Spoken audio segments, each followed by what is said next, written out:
মুসলিমদের উপর অত্যাচার করেছে দীর্ঘ সময়, ফিলিস্তিনি মুসলমানদের উপর অত্যাচার করেছে, এবং এখন আল্লাহ রাব্বুল আলামিন আরেক দল জালেম তাদের উপর গালেব করে দিয়েছে। সেটা হচ্ছে শিয়া রাফিজি সম্প্রদায়। এরা আপনাদের কাছে মুসলিম, কিন্তু আসলে এরা ইসলামের সাথে এদের কোনো সম্পর্ক নেই। শিয়া রাফিজি সম্প্রদায় ইসলামের সাথে তাদের কোনো প্রকার সম্পর্ক নেই। আর এই রাফিজি জালেম সম্প্রদায় এখন তাদেরকে আল্লাহ রাব্বুল আলামিন কি করে দিয়েছেন? তাদের উপর গালেব করে দিয়েছেন। আধিপত্য বিস্তারের জন্য তারা এই অঞ্চলের মধ্যে পরস্পরের যুদ্ধে লিপ্ত রয়েছে, এবং আল্লাহ তাআলার প্রতিশোধ তাদের উপর অবধারিত। কেন? এর কারণ হচ্ছে তারা যে আল্লাহ তাআলার বিধানকে বিধানগুলি দেখিয়েছিলেন। আল্লাহ তাআলা তাদেরকে যে নির্দেশনা দিয়েছেন সেই নির্দেশনাকে তারা সম্পূর্ণরূপে উপেক্ষা করেছিল, এবং আল্লাহ তাআলার নবী এবং রাসূল যারা এসেছেন, নবী এবং রাসূলদেরকে তারা নির্মমভাবে হত্যা করে তাদের সাথে দৃশ্যতা পোষণ করেছিল। এই কারণেই আল্লাহ রাব্বুল আলামিন কিয়ামত পর্যন্ত আল্লাহ তাআলার প্রতিশোধ তাদের জন্য আল্লাহ তাআলা অবধারিত করে দিয়েছেন।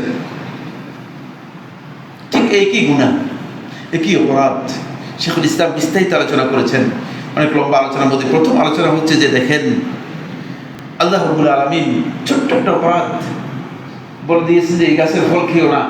শুধুমাত্র এই অপরাধের কারণে আল্লাহ সুবহানাহু ওয়া তাআলা আদম ও হাওয়া আলাইহিস সালাম এই দুইজন বাপ এবং মা, মানে এই মানব সভ্যতার যিনি পিতা এবং মাতা, দুইজনকে জান্নাত থেকে বের করে দিয়েছেন। দেখছেন, অপরাধ সহজ নয়।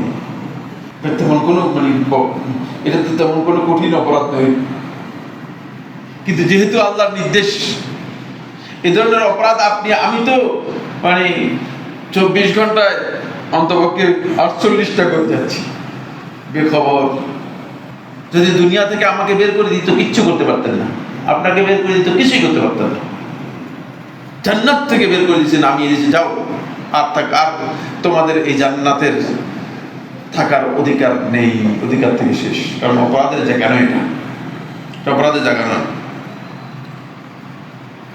ওই একই অপরাধী ওই শয়তান ইবলিস মালউনকে আল্লাহ রাব্বুল আলামিন মালাকুতুস সামা, আসমানের যে বিশাল তার আধিপত্য ছিল, সে আধিপত্য থেকে ডাউন করে কিয়ামত পর্যন্ত আল্লাহ তাআলার রহমত থেকে বিতাড়িত করে দিয়েছে।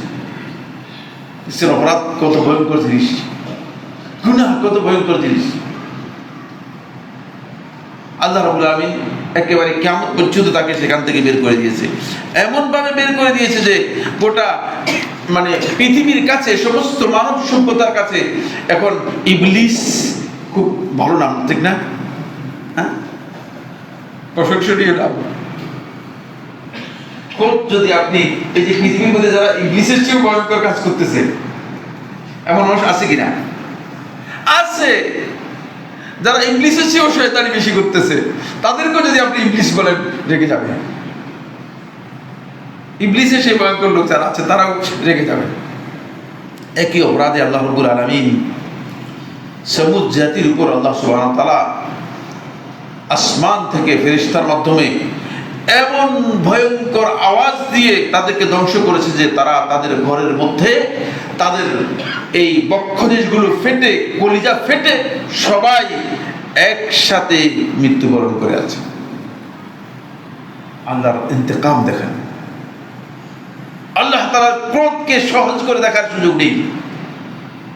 এতগুলো মানুষ একসাথে কলিজা ফেটে মরে একেবারে খেজুর গাছের মতো, ফেলে দেওয়া খেজুর গাছের মতো পড়ে আছে।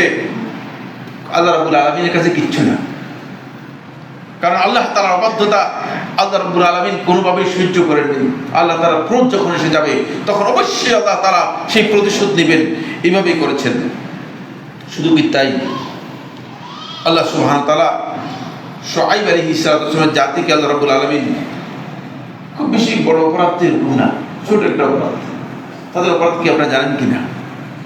ওজনে কম বেশি করতো, বাটপানি করতো আর কি। সেখান থেকে মনে হয় বাংলাদেশে আসছে, মনে হয় নাকি, আমি জানি না, আল্লাহ ভালো জানে। এখানে আপনি যে কোনো দোকান থেকে মনে করেন 1 কেজি গোশত নেবেন, অন্যখানে মাপায় দেখলে দেখা যাচ্ছে এটা 800 গ্রাম হয়ে গেছে। কি ব্যাপার, কি জাদু তারা জানে। মনে করছেন ধোঁকা দিচ্ছেন, নিজেকে ধোঁকা দিয়ে ক্ষতিগ্রস্ত হচ্ছেন। এবং আল্লাহ রাব্বুল আলামিনের ইন্তেকাম, আল্লাহ তাআলার প্রতিশোধ নিজের জন্য অবধারিত করে নিচ্ছেন। খবর নেই, বেখবর। আল্লাহ তাআলা প্রতিশোধ নিজের জন্য বাধ্যতামূলক করে নিচ্ছেন, নিজের কোনো খবর নেই। ওই জাতিকে আল্লাহ রাব্বুল আলামিন সাহাবুল